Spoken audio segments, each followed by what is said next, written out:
Hello बच्चों, कैसे हो आप लोग? अच्छे होंगे बेटा। बेटा आज मैं आपके लिए लेकर के आई हूँ यूपी बोर्ड 9th क्लास के लिए नए मेहमान एकांकी से नन्हे हिमल का चरित्र। ठीक है बेटा, आज के वीडियो में हम जानेंगे नन्हे हिमल और बाबूलाल का चरित्र। एक ही वीडियो में हम दोनों जान लेते हैं नन्हे हिमल और बाबूलाल का चरित्र। ठीक है, तो देखते हैं नन्हे हिमल का चरित्र। उदय शंकर भट्टकृत एकांकी में नन्हे हिमल एक नए मेहमान की भूमिका निभाता है। उदय शंकर भट्टकृत एकांकी में नन्हे हिमल एक मेहमान की भूमिका निभाता है। वह बाबूलाल का चाचा है और बिजनौर का रहने वाला है। उसकी उम्र 35 वर्ष है। उसकी चारित्रिक विशेषताएं इस प्रकार हैं। अगला देखते हैं, इसमें देखते हैं बेटा, पहला पॉइंट इसका हो जाता है निसंकोची। नन्हे हिमल निसंकोची प्रकृति का व्यक्ति है।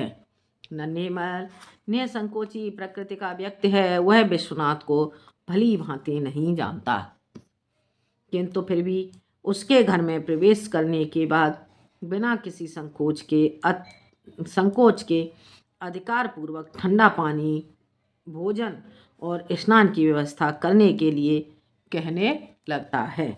आ गया बेटा समझ में? एक बार फिर से देख लेते हैं।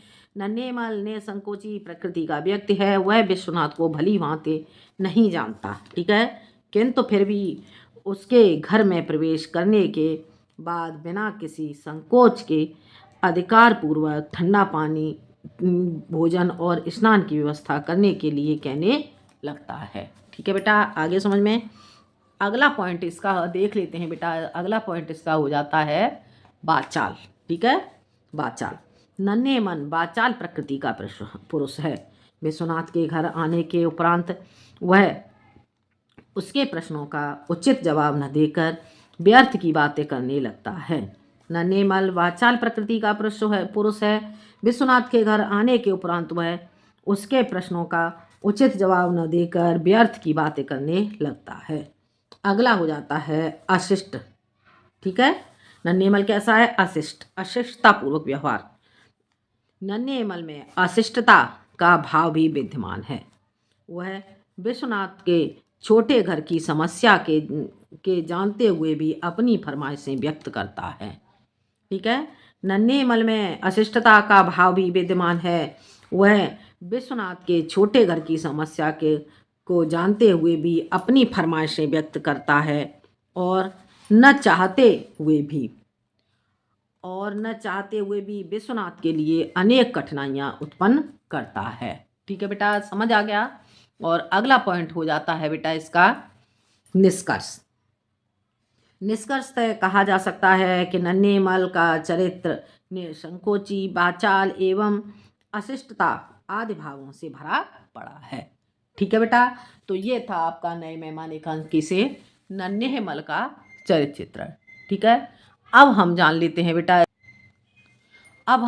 बेटा इसमें बाबूलाल का चरित्र।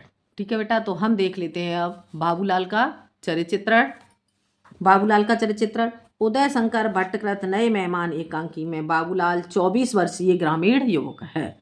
उदय शंकर भट्टकृत नए मेहमान एकांकी में बाबूलाल 24 वर्षीय ग्रामीण युवक है, जो अपने चाचा नन्हे हिमल के साथ बिजनौर से शहर आया है। बाबूलाल की चारित्रिक विशेषताएं इस प्रकार हैं। ठीक है, अगला पॉइंट देखते हैं। इसका पॉइंट हो जाता है बेटा निसंकोची। बाबूलाल भी अपने चाचा नन्हे हिमल की भांति निसंकोची प्रवृत्ति का युवक है। वह विश्वनाथ के सम्मुख उत्पन्न समस्याओं को जानते हुए भी बिना किसी संकोच के उनके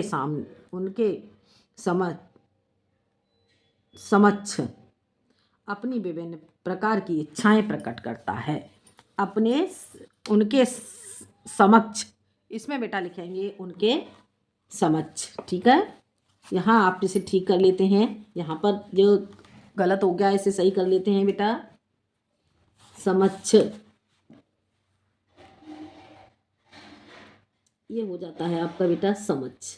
ठीक है, समक्ष अपनी विभिन्न प्रकार की इच्छाएं प्रकट करता है। ठीक है, आगे देखते हैं बेटा। अगला हो जाता है बेटा निश्चल। ठीक है, निश्चल ग्रामीण परिवेश से आए होने के कारण वह विश्वनाथ के घर में भूलवश प्रवेश कर जाते हैं। ग्रामीण परिवेश से आए होने के कारण वे विश्वनाथ के घर में भूलवश प्रवेश कर जाते हैं, किंतु उसमें उनका वहाँ रुकने का कोई स्वार्थ नहीं है, जो उसके चरित्र की निश्चलता को प्रमाणित करता है। आ गया समझ में बेटा? किंतु उसमें उनका वहाँ रुकने का कोई स्वार्थ नहीं है, जो उनके चरित्र की निश्चलता को प्रकट करता है। अगला पॉइंट हो जाता है इसका बाकपटुता। अपने चाचा नन्हेमल के सामने ही अपने चाचा नन्हेमल के समान ही बाबूलाल भी बाकपटु का गुण विद्यमान है। अपने चाचा नन्हेमल के समान ही बाबूलाल में भी बाकपटुता का गुण विद्यमान है। वह भी बिना किसी संकोच के बातें कहता जाता है। आ गया समझ में? अगला पॉइंट हो जाएगा बेटा इसका निष्कर्ष। अतः निष्कर्षतः कहा जा सकता है कि बाबूलाल में संकोचता, निश्चलता व बाकपटुता आदि गुण विद्यमान हैं। ठीक है बेटा, तो ये था आपका नए मेहमान एकांकी से नन्हेमल और बाबूलाल का चरित्र चित्रण। ठीक है बेटा, ये दोनों चरित्र चित्रण बेटा आपको समझ में आ गए होंगे। आज के लिए इतना ही। अगले वीडियो में मैं आती हूँ एक नए टॉपिक के साथ। तब तक के लिए धन्यवाद।